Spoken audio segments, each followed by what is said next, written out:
હાલો મળીએ, મળીને જાણીએ, જાણીને શીખીએ.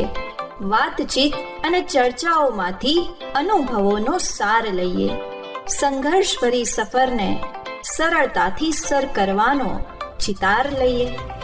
અશક્ય કાયમ શક્ય છે, અશક્ય કાયમ શક્ય છે તે સમજી લઈએ. સફળતાના સરવૈયાઓનું માર્ગદર્શન લઈએ. હાલો મળીએ દરરોજ સવારે 11 વાગે માત્ર રેડિયો સાબરમતી 89.6 FM પર. ખુશ રહો, આબાદ રહો. નમસ્તે મિત્રો, આપ સાંભળી રહ્યા છો રેડિયો સાબરમતી 89.6 FM. ખુશ રહો, આબાદ રહો. હું છું તમારી આરજે ઉષ્મા. મિત્રો, હાલો મળીએ પ્રોગ્રામમાં આજે આપણી વચ્ચે ઉપસ્થિત છે doctor Saurabh Goyal, robotic joint replacement સર્જન.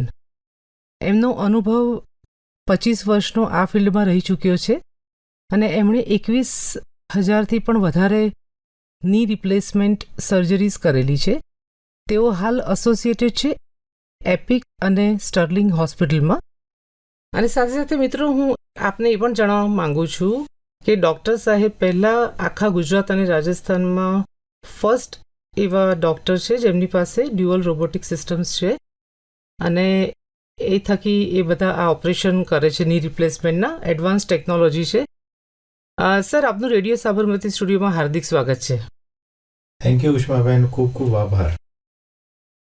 સર, પ્રથમ સવાલ મારો એ છે કે આર્થરાઇટિસ એટલે શું? આર્થરાઇટિસ મીન્સ કે ડેમેજ ઇન ધ જોઈન્ટ. એની સાથે જ એના જે બીજા જે ટર્મ હોય છે મેડિકલ લેંગ્વેજમાં એને આર્થરેલ્જિયા કહીએ છીએ.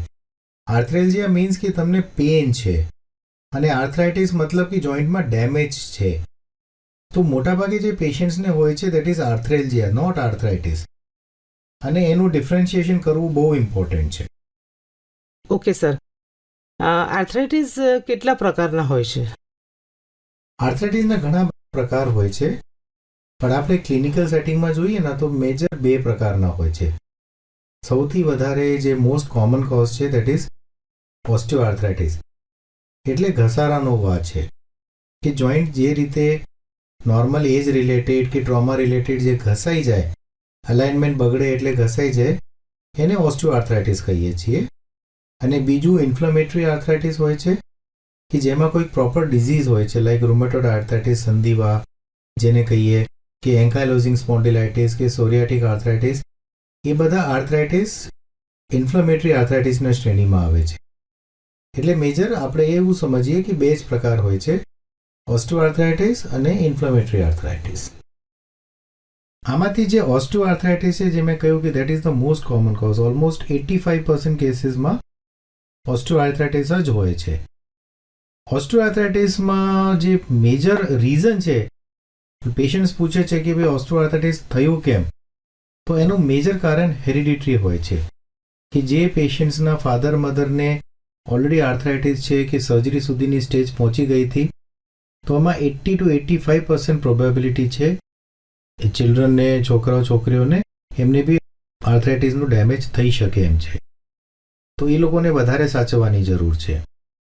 જ્યારે રૂમેટોઇડ આર્થરાઇટિસ છે એ ઇન્ફ્લેમેટરી આર્થરાઇટિસ છે and that is very very controllable with medicines. અમારે જે રૂમેટોલોજીસ્ટ મિત્રો છે એ હવે એટલી સરસ મેડિસિન્સ આપે છે કે જે પેશન્ટને સર્જરી સુધી પહોંચતા હવે બહુ ડિલે થઈ જાય છે અથવા નહીં બી પહોંચે છે અર્લી કેસીસવાળા. તો અલ્ટિમેટલી શું થાય કે તમારે સમજવું પડે કે ભાઈ આર્થરેલ્જિયા છે કે નહીં, કે આર્થરાઇટિસ છે. પછી પાછા તમારે ડૉક્ટરને લેટ ધેમ ફાઇન્ડ આઉટ કે કયા સ્ટેજની આર્થરાઇટિસ છે, પછી તમને ટ્રીટમેન્ટ પ્લાન ચોકઆઉટ કરી શકે છે. સંધિવા પણ ફેમિલિયલ હોય છે, એટલે મોસ્ટ કોમન એને ફિમેલ્સમાં થાય છે અને એમાં જો પેરેન્ટ્સને હોય તો એની થવાની શક્યતા બહુ જ બધી વધારે છે, તો as compare to osteoarthritis. But જે મેં કીધું કે ભાઈ it can be very well controlled with medications. Okay sir, તો આ પ્રિવેન્શન આપણે કેવી રીતે કરી શકીએ? હા, પ્રિવેન્શન માટે આપણે ડેફિનેટલી વિચાર કરવો જોઈએ. ઓસ્ટિયોઆર્થરાઇટિસ અને રૂમેટોઇડ આર્થરાઇટિસ બંનેના જુદા જુદા છે. ઓસ્ટિયોઆર્થરાઇટિસ એટલે ઘસારાનો વા જે મેં કહ્યું, તો આમાં તમારું વેટ કંટ્રોલ હોવું જોઈએ, તમારી ડાયટરી હેબિટ્સ પ્રોપર હોવી જોઈએ, good amount of green vegetables, proteins અને એક્ટિવિટી. કે તમે જો એક્ટિવ નહીં રહો તો તમારા મસલ્સ વીક થઈ જાય. જેટલા મસલ્સ વીક થાય એટલું જોઈન્ટ ઉપર લોડ વધે અને that can convert into osteoarthritis. સાથે સાથે વિટામિન B12 અને D3 ની ડેફિશિયન્સી પણ બહુ કોમનલી જોવા મળે છે. તો એને બી અપડેટ કરાવતા રહેવાનું, ટેસ્ટ કરાવીને જે એના સપ્લિમેન્ટ છે એ બી લેવાનું, કારણ કે ડાયટરી પૂરું અપટેક નથી મળતું. તો બહુ ઇમ્પોર્ટન્ટ છે to prevent osteoarthritis. For rheumatoid arthritis definitely there are medications. જો તમારા મલ્ટિપલ જોઇન્ટ્સમાં પેઇન હોય, મલ્ટિપલ જોઇન્ટ્સમાં સ્વેલિંગ હોય, તો તમને એવું બની શકે કે તમને રૂમેટોઇડ આર્થરાઇટિસ છે. તો એના માટે જે રૂમેટોલોજીસ્ટ ડૉક્ટર હોય એમને બતાવવું ડેફિનેટલી બેટર રહેશે. They can suggest you the medications. Osteoarthritis normally આપણા બોડીમાં દરેક જોઈન્ટમાં થઈ શકે, પણ ક્લિનિકલી તમારા બેક, તમારા હેન્ડ્સ અને તમારા knees, they are the most common sites which are affected. આપણા દેશમાં, ઇન્ડિયન સબકોન્ટિનેન્ટમાં. ફોરેનર્સમાં હિપના બી થાય છે, પણ પ્રાઇમરી ઓસ્ટિયોઆર્થરાઇટિસ જે આપણા દેશમાં જોવી મળે એમાં હિપની વેરી વેરી રેર. તો ની, હેન્ડ્સ અને સ્પાઇન આ 3 જગ્યા સૌથી વધારે જોવા મળે છે. હા, ઓકે.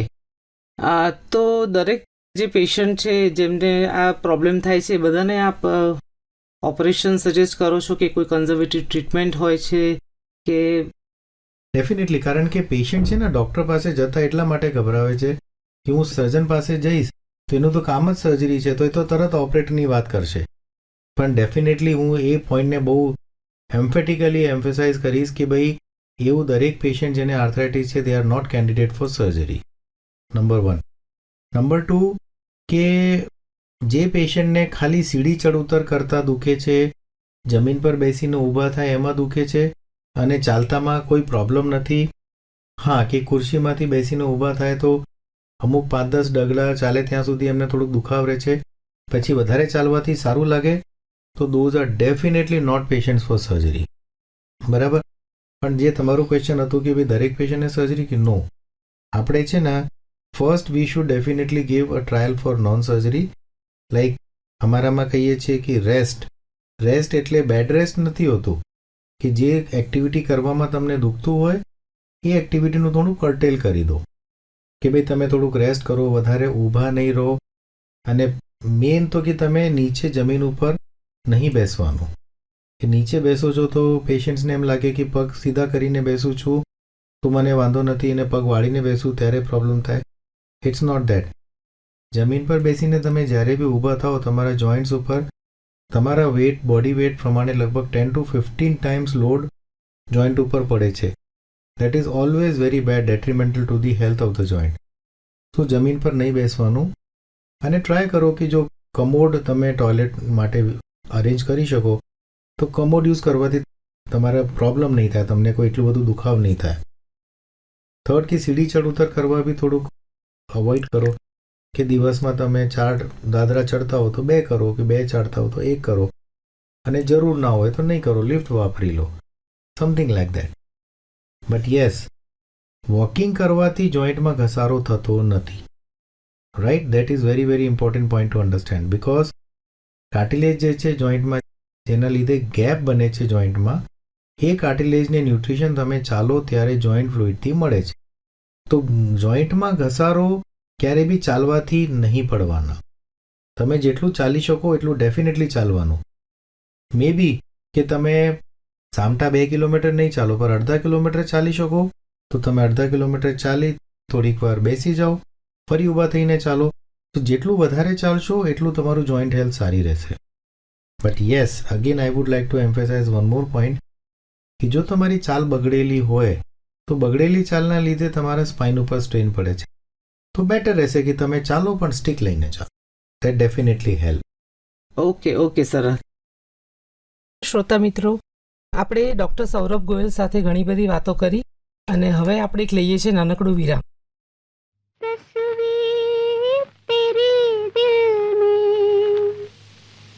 जिस दिन से उतारी है।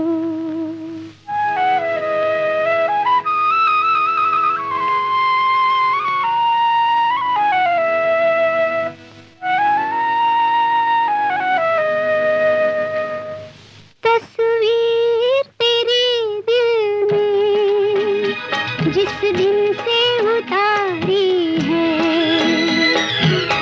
फिरूं तुझे संग लेके नए नए रंग लेके सपनों की महफिल में।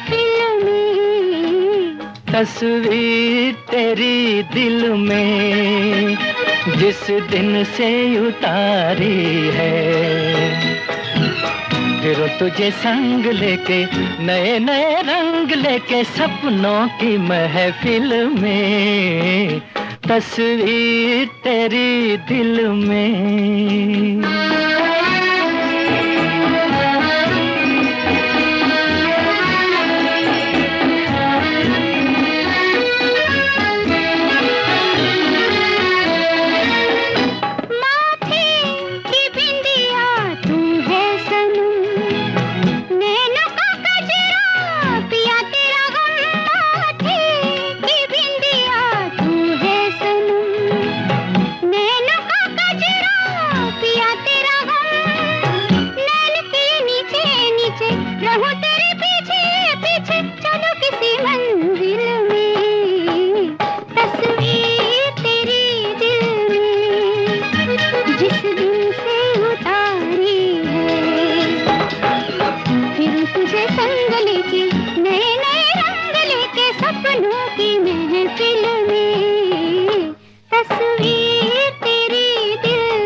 नजर जब गई है मिल, जहाँ है कदम तेरे वही मेरा दिल। तुमसे नजर जब गई है मिल, जहाँ है कदम तेरे वही मेरा दिल। झुके जहाँ पलके तेरी, खुले जहाँ जुल्फे तेरी, रहूं उसी मंजिल में। तस्वीर तेरी दिल में जिस दिन से उतारी है, फिर तुझे संग लेके नए नए रंग लेके सपनों की महफिल में। तस्वीर तेरी दिल में।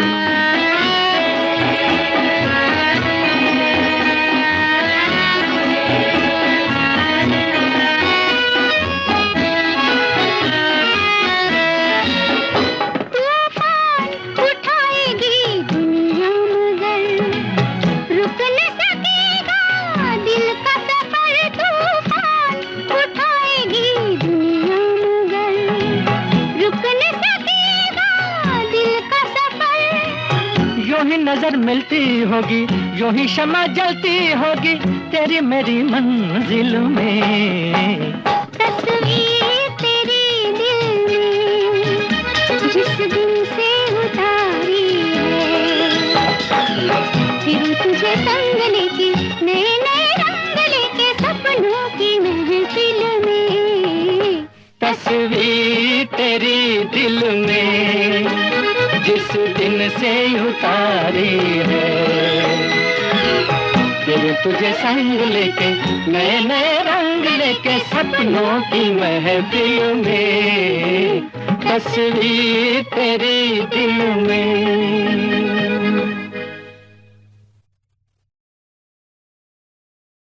હા તો શ્રોતા મિત્રો, આપનું ફરીથી સ્વાગત છે હાલો મળીએ પ્રોગ્રામમાં। હવે એવો કયો સ્ટેજ હોય છે કે જ્યારે તમે ઓપરેશન માટે સજેસ્ટ કરો છો પેશન્ટને કે ઓપરેશન જ ઓપ્શન છે એના વિશે? એમાં એકચ્યુઅલી છે ને, તમને સાચું કહું તો ઓનલી મારી ક્લિનિકમાં જે પેશન્ટ આવે અરાઉન્ડ 15% to 20% જ પેશન્ટ્સ એવા હોય છે કે જેને હું આઉટરાઇટલી કહું કે તમારે સર્જરી જ કરાવવી જોઈએ. 80% પેશન્ટ કે 70% પેશન્ટ્સ એવા હોય છે જે અમુક એક્ટિવિટી મોડિફિકેશન, અમુક મેડિકેશન્સ, એક્સરસાઇઝ અને કાળજી લેવાથી એમને ઘણું બધું સારું લાગે છે. બટ અમુક પેશન્ટ કે પર્ટિક્યુલરલી કે ભાઈ જેનાથી અડધો કિલોમીટર બી નથી ચાલી શકતા, ચાલે ત્યારે ચાલ બગડેલી હોય છે, ડક વોક જેને કહીએ ને, તો એ ડક વોક ચાલે છે, ચાલવાનું મન નહીં થતું, કે તમારા વેટ વધારે છે, and particularly one more important thing કે તમારા એક્સરે જ્યારે કરાવીએ સ્ટેન્ડિંગ એક્સરે, એમાં બોન બે ટચ થતી હોય છે. બોન બે ટચ થાય મીન્સ કે તમારા વચ્ચેના કાટલે સાવ જતો રહ્યો છે, બોન ઇઝ ટચિંગ ધ બોન. તો તમે જ્યારે ઊભા થાઓ તો એક બીજાની જોડે ઘસાય અને ઇટ ઇઝ એક્સ્ટ્રીમલી પેઇનફુલ. તો actually that is the stage where you should consider for surgery. કે આપણે પેન કહીએ ને, pain is never the indication, કે જેને કહીએ ઇન્ડિકેશન અમે કે ભાઈ ઓપરેટ કરવાનું ઇન્ડિકેશન. તો pain alone is not considered a valid indication for surgery. Okay. Pain સાથે તમારા એક્ટિવિટી કટેલ હોવી જોઈએ, તમારે એક્સરેમાં બોન ટુ બોન આર્થરાઇટિસ દેખાવી જોઈએ, તમે મેડિસિન્સ લઈ ચૂક્યા છો, તમને મેડિસિનથી કોઈ લાભ નથી થતું, અથવા એનું સાઇડ ઇફેક્ટ આવે છે, તો સર્જરી એડવાઇઝેબલ છે. Right. Not all cases require surgery. Okay sir. અને સર્જરી પછી રિકવરી કેવી રીતે હોય છે? એટલે પેશન્ટ કેટલા વખત પછી ચાલતું થઈ જાય કે એની રૂટીન એક્ટિવિટીઝમાં એ રેઝ્યુમ કરી શકે, એના વિશે આપ માહિતી આપો.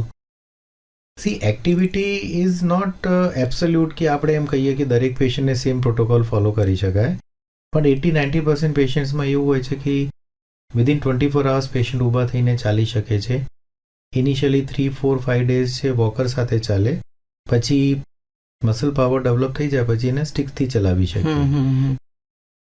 એટલે ટૂંકમાં આપણે એમ માનીએ કે ભાઈ જ્યારે પેશન્ટ ઘરે જાય છે ત્યારે વોક કરતા હોય છે, પોતે ટોયલેટ બાથરૂમ પોતે જતા હોય છે, સીડી ચડ ઉતર કરતા હોય છે, અને ઘણા બધા પેશન્ટ તો ઘરે જઈને પોતે ચા બનાવીને બધાને પીવડાવે છે બી ખરા. સો ઇટ ઇઝ નોટ કે ભાઈ તમારે કંઈક બેડ રેસ્ટ કરવું પડે છે. અમુક લોકોને કે 3 મહિના સુધી રેસ્ટ હોય છે, એવું કંઈ જ નથી હોતું. પેઇન નથી થતું. અમારા એનેસ્થેટિસ્ટ મિત્રો છે એટલા સરસ બ્લોક આપે છે કે હું કોન્ફિડન્ટલી કહી શકું કે નિયરલી 0 જેવા પેઇન થાય છે. ઓકે. પેશન્ટને એમ થાય છે કે મેં પહેલાં કેમ નહીં કરાવી સર્જરી, લોકો કેમ બીવડાવે છે, એ બધું વાર્તાઓ થાય છે. પર અલ્ટિમેટલી કે ભાઈ recovery wise surgery is the best option જો તમારી એડવાન્સ આર્થરાઇટિસની સ્ટેજ હોય. ઓકે સર, રોબો જે છે તમારી પાસે 2 રોબોટિક સિસ્ટમ્સ છે જે મારા ખ્યાલથી ગુજરાત અને રાજસ્થાનમાં આ પહેલા એવા ડૉક્ટર છું જેની પાસે 2 એડવાન્સ ટેકનોલોજીના રોબો છે. તો રોબોટિક સર્જરી એટલે શું અને રોબો કેવી રીતે આમાં હેલ્પ કરે છે તમને ઓપરેશન કરવામાં? કારણ કે ઘણા બધા લોકો એવું કહેતા હોય છે કે રોબોટિક સર્જરી એટલે રોબો ઇન્ડિવિજ્યુઅલી પોતે. ના એવું કંઈ નથી હોતું. એકચ્યુઅલી રોબોટિક એનું જે ટેકનિકલ ટર્મ છે રોબોટિક એસિસ્ટેડ ની રિપ્લેસમેન્ટ. ઇટ ઇઝ નોટ કે ભાઈ અંદર રોબો સર્જરી કરે છે ને હું બહાર કેફેટેરિયામાં બેઠા ચા પીતો હોઉં છું. They are very advanced equipments કે થોડા ઘણા બી મૂવમેન્ટ થાય કે 5-7 મિલીમીટરથી બી વધારે સહેજ બી મૂવમેન્ટ થાય તો એ બંધ થઈ જાય છે. So definitely my role is there અને મારે ધ્યાન રાખવાનું કે કોઈ બી એબનોર્મલ કંઈ કોઈ મૂવમેન્ટ ના થઈ જાય. અને ઓપરેશન પહેલાંની પ્લાનિંગ હોય છે એની. અચ્છા. એવું નથી કે આઉટરાઇટલી સર્જરી થઈ જાય. એના પહેલાં સીટી સ્કેન થાય છે, પછી પાછા એના ઓપરેશન દરમિયાન એના સીટી સ્કેનના જે પોઈન્ટ છે એને માર્ક કરવા પડે છે. પછી રોબોટિક જે સિસ્ટમ છે એ root mean square error RMSE calculate કરે છે. લેસ દેન 1 નીકળે છે ત્યારે જ સર્જરી માટે રેડી થઈ જાય છે. Right. So it is a very technically demanding procedure. But પેશન્ટને એડવાન્ટેજ શું થાય કે એનાથી કટ્સ આવે, દે આર વેરી પ્રિસાઇઝ. તો ઇમ્પ્લાન્ટની ફિટિંગ એટલી સરસ આવે છે કે જોઈને એકદમ મજા આવે છે, આનંદ આવે છે. અંદરની જે બોનની કટિંગ છે એ બી ઓછી થાય છે, લિગામેન્ટ ટિશ્યુ રિલીઝ એ ઓછા થાય છે. તો ઓપરેશન પછીની રિકવરી બહુ ઝડપી થાય છે. એના પેઇન જે છે એના પ્રમાણમાં બહુ જ ઓછા થાય છે. એટલે ટૂંકમાં રોબોટિક અસિસ્ટેડ સર્જરીઝથી પેશન્ટની રિકવરી બહુ ઝડપી ફાસ્ટ થાય છે. તો they are back to normal activity જે બહુ ફર્સ્ટ ક્લાસ થઈ જાય છે, નોર્મલ થઈ જાય છે. રાઈટ. ઓકે. તો અમુક લોકો તો એમ કે બીવડે છે કે ભાઈ સર્જરી રોબોટિક સર્જરી નહીં કરવાની, સર્જન તો કરતા નથી. એવું નથી. ખ્યાલ આવ્યો તમને? ખ્યાલ આવ્યો. હા. અચ્છા ઓકે સર. અમને તો એમ કે રોબોટિક સર્જરી એટલે રોબો જ પરફોર્મ કરે છે સર્જરી, એવો ખ્યાલ હતો. હા સર, એ જ કોઈ ફેક્ટર છે કે આટલી ઉંમર હોય તો જ તમે કરી શકો સર્જરીને? નાની ઉંમરના બી ઘણા હોય છે પેશન્ટ જેમને એડવાઇસ થતી હોય છે, અને મોટા લોકોની બી હોય છે કે લેટ એજ હોય, આફ્ટર 70s એન્ડ 80s. તો is age really a factor કે આ એજે જ ઓપરેશન કરાવે? Very very good question. Because હું પેશન્ટ્સને કહું છું ઘણી વાર કે ભાઈ it is not the age but the stage of that problem which decides કે ભાઈ વેધર સર્જરી કરવી જોઈએ કે નહીં. સી ટુડે આજની જે લાઈફસ્ટાઈલ છે એમાં જે આજે અમારે ફાધર મધરની એજમાં જે 60 યર્સમાં થતું હતું, we are facing that it 40 years also, including heart problems કે કાર્ડિયક પ્રોબ્લેમ્સ જે થાય છે હવે 35માં બી જોવા મળે છે. તો સિમિલરલી આર્થરાઇટિસની problem because of obesity, bad eating habits, no activity, bad activity અને ગેરસમજના લીધે પેશન્ટ્સને arthritis they are coming to us very very early comparatively 35 years 38 years.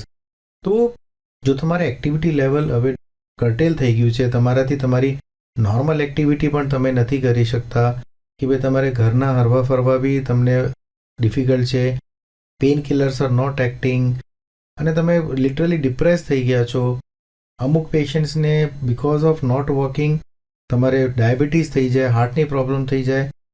તો એ બધું પ્રિવેન્ટ કરવા માટે કે ડાયાબિટીસ ના થાય, તમે હરતા ફરતા રહો, તો joint replacement can be done at any એજ.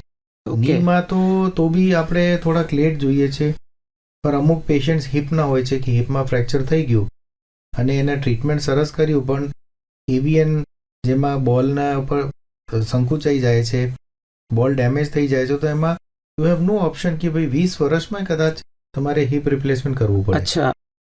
તો આપણે ની રિપ્લેસમેન્ટ માટે વાત કરીએ તો હવે જે ઇમ્પ્લાન્ટ છે they are lasting for good 25-30 years, may be more also. Robotic surgery કરીએ તો એનાથી બી ઇમ્પ્લાન્ટની લાઈફ વધે છે. તો તમે આમ સરેરાશ પકડો કે 30 વર્ષ બી તમને મળે, અને આજે તમે 35 વર્ષે સર્જરી કરાવો તો તમને 30 વર્ષ પછી કદાચ જરૂર પડે તો 65-70 વર્ષે ફરી કદાચ કરાવવા પડે. તો આજની ટેકનોલોજી એટલી સારી છે, 30 વર્ષ પછીની ટેકનોલોજી બીજી સારી હશે, એના કરતાં આજ કરતાં બહુ જ વધારે સારી હશે. તો તમારે કદાચ રિવિઝન સર્જરી કરાવવી પડશે, પણ then you are getting good quality of life. તમે active, good quality personal professional life, social life તમે જીવી શકો છો. સો એજ સાથે એની સાથે કોઈ સંબંધ નથી, બરાબર. સેકન્ડલી કે ભાઈ મોટી એજમાં બી પ્રોબ્લેમ થતી હોય. મારા જે મેક્સિમમ પેશન્ટ જેને મેં કર્યું છે દેટ વોઝ 95 years, એમાં બી મેં રિવિઝન સર્જરી કરી હતી. તો કાકા મને આવીને એમ જ કહે કે સાહેબ મારે શું કામ વાંકા ચાલવું, આજે મને પ્રોબ્લેમ છે અને મને નથી મજા આવતી, એના લીધે મારી એક્ટિવિટી કર્ટેલ થાય છે, તો તમારે જ્યાં સહી કરાવી હોય કરી લો. મને બી ખબર છે કે આ ઉંમરમાં રિસ્ક વધારે છે, but I don't want to live like this, I want to live king size. તો એના બી મેં રિવિઝન સર્જરી પણ કરી. રાઈટ. સો એ જે પેશન્ટ છે એ બીજાને બી શીખવાડે છે કે ભાઈ there is no point in sitting idle at home. બસ તમે તમારા ઇવેન્ચ્યુઅલ પહેલાને તમે વેઇટ કરતા હો, live life king size, why not? Technology can help you. હા, સાચી વાત. હા, તો શ્રોતા મિત્રો, આપણે ડૉક્ટર સૌરભ ગોયલ સાથે ફરીથી ડિસ્કશન ચાલુ રાખીશું, અને હવે આપણે એક લઈએ છીએ નાનકડું વિરામ.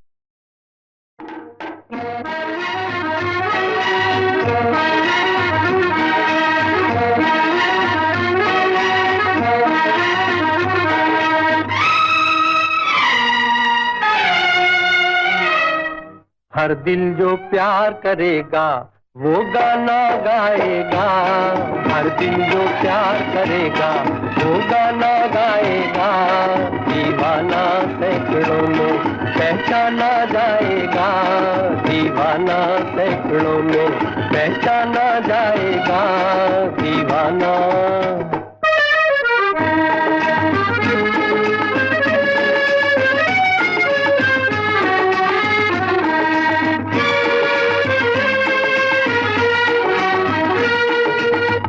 आप हमारे दिल को चुरा कर आँख चुराए जाते हैं, तरफा रस में वफा हम फिर भी निभाए जाते हैं। चाहत का दस्तूर है लेकिन आपको ही मालूम नहीं। ओ जिस महफिल में शमा हो परवाना जाएगा, दीवाना सैकड़ों में पहचाना जाएगा, दीवाना।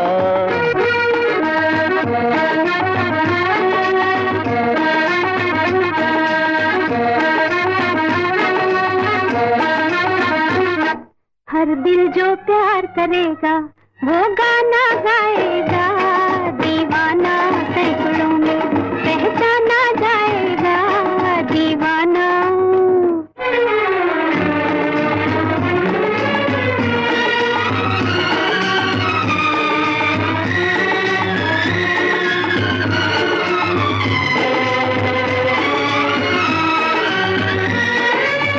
भूली बिसरी यादें मेरे हंसते गाते बचपन की, रात बिरात चली आती है नींद चुराने नैनन की।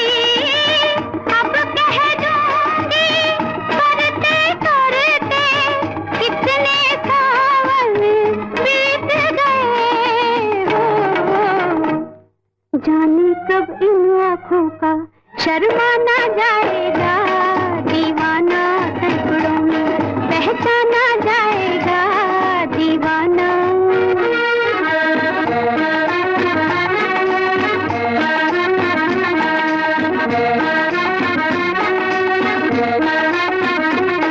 हर दिल जो प्यार करेगा वो गाना गाएगा, दीवाना सैकड़ों में पहचाना जाएगा, दीवाना।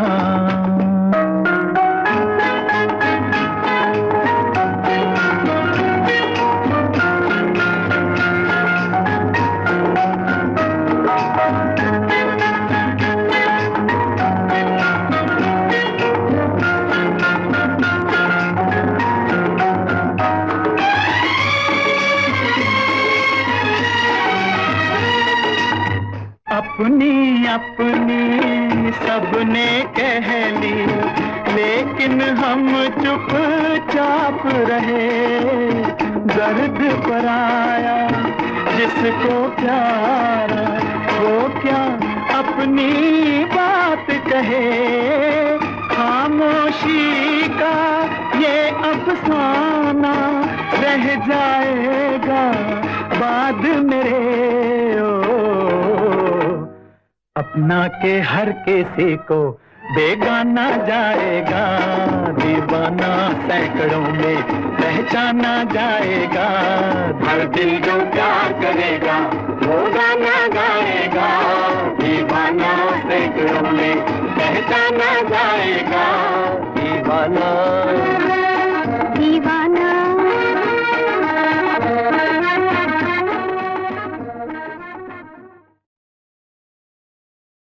હા તો શ્રોતા મિત્રો, આપનું ફરીથી સ્વાગત છે હાલો મળીએ પ્રોગ્રામમાં.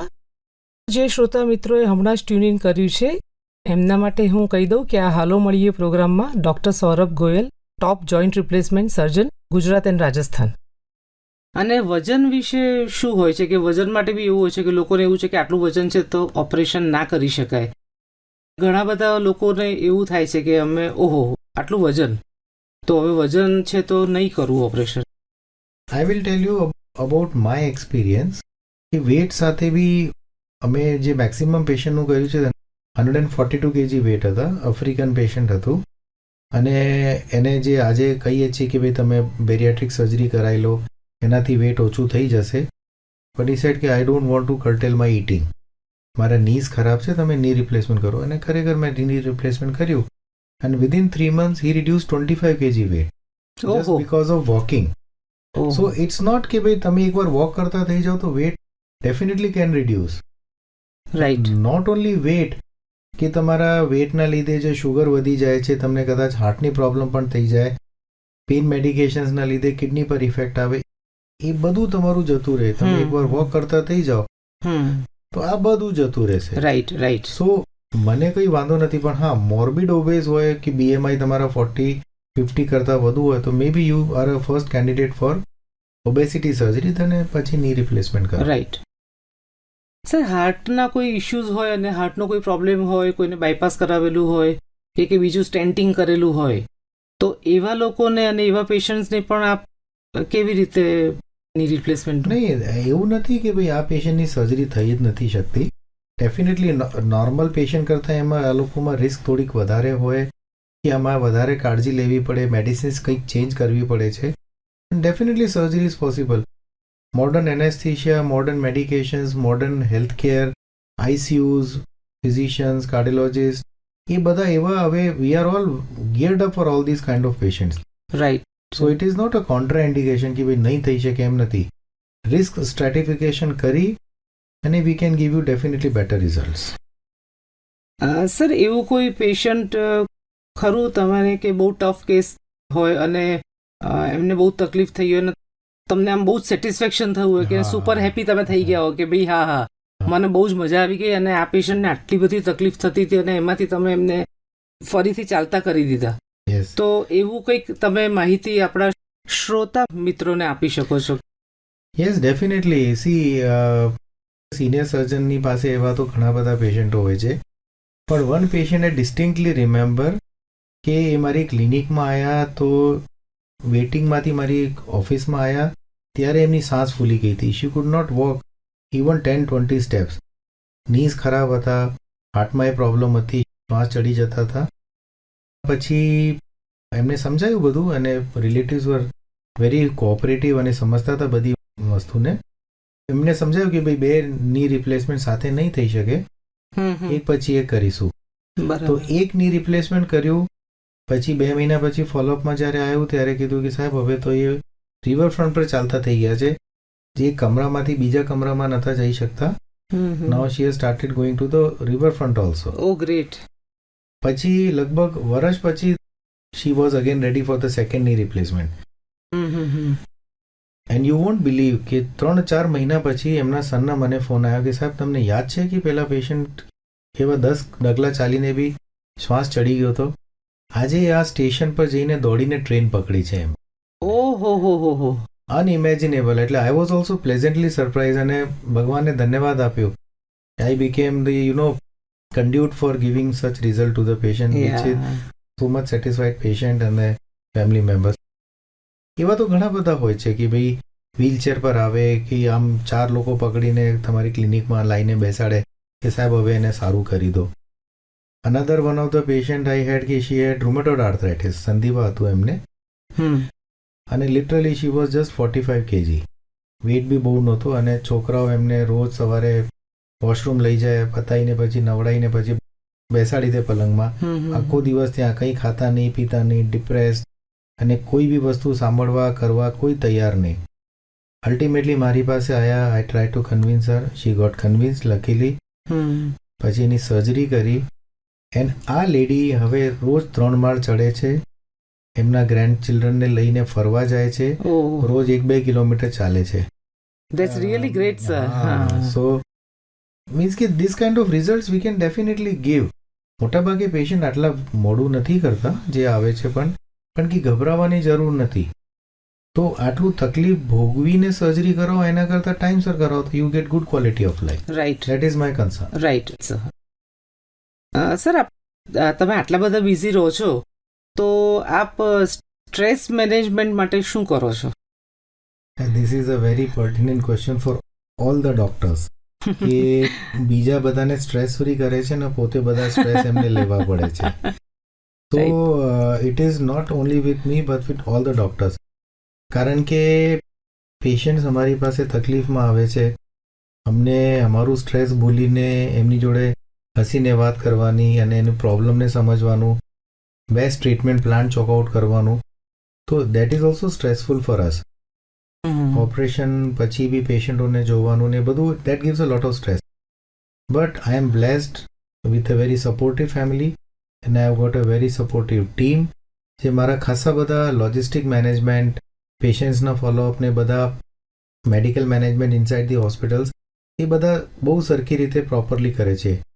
ઓટીમાં મારા સ્ટાફ છે, વેરી ડેડિકેટેડ સ્ટાફ છે, એ મને ખરેખર બહુ જ હેલ્પફુલ થાય છે. સો એ બધાના લીધે મારું સ્ટ્રેસ લેવલ બહુ જ ઓછું થઈ જાય છે. Right. But yes I accept that કે ભાઈ કે પર્ટિક્યુલર કોઈ સ્ટ્રેસ મેનેજમેન્ટ માટે હું I am not doing anything. I like to listen to good old music. So that is my number 1 mantra for stress relieving. Okay. Even surgery વખતે I switch on my radio અને old song સાંભળીને I get very stress free and very મજા આવે છે surgery કરવામાં. Okay sir, okay. Sir, આપણે physiotherapy આમાં કેટલી કરાવવી પડતી હોય છે ઓપરેશન પછી, અને એમાં કયા પ્રકારની એક્સરસાઇઝ હોય, કેટલા વખત સુધી કરાવવાની હોય?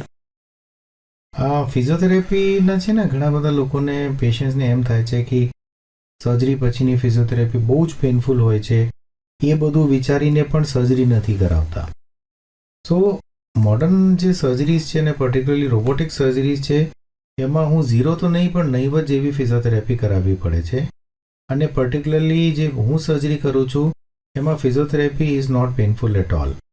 ઇનફેક્ટ જો તમારા સર્જરી પછી ફિઝિયોથેરાપી કરવામાં જો દુખાવ થતું હોય કમરમાં કે ઘૂંટણમાં, દેટ મીન્સ કે તમે ખોટી એક્સરસાઇઝ કરી રહ્યા છો અથવા ખોટી રીતે કરી રહ્યા છો. તો મારે ઇનફેક્ટ પેશન્ટ્સને ફોલોઅપમાં કહેવું પડે કે હવે બંધ કરો, બહુ જરૂર નથી. So physiotherapy should not decide કે whether surgery should be done or not. Right. Physiotherapy painful નથી હોતી અને 10-15 દિવસ માંડ કદાચ કરવી પડે છે. અને એ બી બેસિકલી ફિઝિયોથેરાપિસ્ટનું કામ કસરત કરાવવા કરતાં એવું જોવાનું હોય છે કે તમે પ્રોપરલી કરો છો કે નહીં, અને કોઈ થોડાક તમને એડવાન્સ કંઈક પ્રોપર ટેકનિક શીખવાડી દે. That is the only role. It is not that કે તમારે 3 મહિના 6 મહિના એવી કરવી પડે છે. That is wrong. Okay. Sir, તમે આટલા બધા સક્સેસફુલ છો તમારા ફિલ્ડમાં અને આટલા વર્ષના તમારા અનુભવ ને બધું છે, તો તમે કોઈ મોરલ વેલ્યુઝ તમે અપનાવો છો તમારી, કે કઈ મોરલ વેલ્યુઝ છે? Yes, that is very important. Patient આપણી પાસે બહુ દુઃખી થઈને આશા લઈને આવે છે, તો આપણે એના આશાને પૂરા પાડવાના, એને જે રિક્વાયરમેન્ટ છે એને પૂરા કરવાના. ડૉક્ટર જેટલા સિનિયર થશે, ડૉક્ટર જેટલા સક્સેસફુલ થશે, એમને એક વસ્તુ તો ચોક્કસ જાણવા મળે છે, શીખવા મળે છે કે એકચ્યુઅલી ખરેખર એમના હાથમાં કંઈ જ નથી હોતું. બધું ભગવાનના આશીર્વાદ સ્વરૂપે જે બી થાય છે, ઉપરવાળાના હાથમાં જ બધું હોય છે. ભગવાનના આશીર્વાદ જ છે. સો આપણા હાથથી કોઈ ના કોઈ ખોટું નહીં થઈ જાય. આપણે જે બી કરીએ 100% આપણી કેપેસિટી સાથે કરીએ. કોઈનું ઓપરેશન પછી કે ભાઈ પ્રોપર સારવાર નહીં મળે એવું નહીં થવું જોઈએ. ઓછા કામ કરો પણ પ્રોપર કામ કરો. Patient should be satisfied, the relative should be satisfied. Right. એવા અમે પ્રિન્સિપલ્સ લઈને ચાલતા હોઈએ. ખૂબ સરસ સર, હા, ખૂબ સરસ. તો સમયની પણ સર મર્યાદા છે અત્યારે, તો તમે લિસનર્સને કોઈ મેસેજ આપવા માંગતા હોવ અમારા રેડિયો સાબરમતીના માધ્યમથી? ડેફિનેટલી. હું ખાલી એક જ મેસેજ આપીશ કે તમે જોઈન્ટ પેઇન હોય તો ડૉક્ટર પાસે જવામાં ગભરાઓ નહીં. દરેક પેશન્ટ સર્જરીના કેસ નથી હોતા, અને જો કદાચ સર્જરીની જરૂર પડે તો વિશ્વાસપૂર્વક તમે કરાવો, તમને સરસ રિઝલ્ટ મળશે. નહીં કરાવવાથી તમારી ક્વોલિટી ઓફ લાઈફ બગડશે, અને કરાવવાથી તમને સેટિસ્ફેક્શન અને ક્વોલિટી ઓફ લાઈફ મળશે. રાઈટ. સર, આપની સાથે વાત કરીને ખૂબ મજા આવી, અને આશા રાખું છું કે આપણા લિસનર્સને પણ મજા આવી હશે આ સાંભળવાની. સર, આપના વ્યસ્ત શેડ્યુલમાંથી તમે સમય કાઢીને રેડિયો સાબરમતીના ઇન્વિટેશનને એક્સેપ્ટ કર્યું અને અહીંયા આવ્યા, એના માટે રેડિયો સાબરમતી તમને ખૂબ ખૂબ દિલથી ધન્યવાદ કરે છે. Thank you so much. Thank you very much. Thank you sir, thank you. સાબરમતીના ખડખડ વહેતા પાણીના ધૂનની સાથે અમદાવાદીઓને મળી નવી ધૂન રેડિયો સાબરમતી. આ ધૂનમાં ભીંજાઈને ખુશ રહો, આબાદ રહો, આજ એક ગુંજ છે અમારી તમારી. સાબરમતી સાબરમતી 89.6 છે સાબરમતી. 89.6 છે, એકદમ ફિક્સ છે. ધૂનમાં વાળે મિક્સ છે, સ્માઇલી ફિક્સ છે, સોલ્યુશન ના ટ્રિક્સ છે, ખુશીઓની સિક્સ છે, જીવન જીવવાની સર્વશ્રેષ્ઠ છે. સાબરમતી સાબરમતી 89.6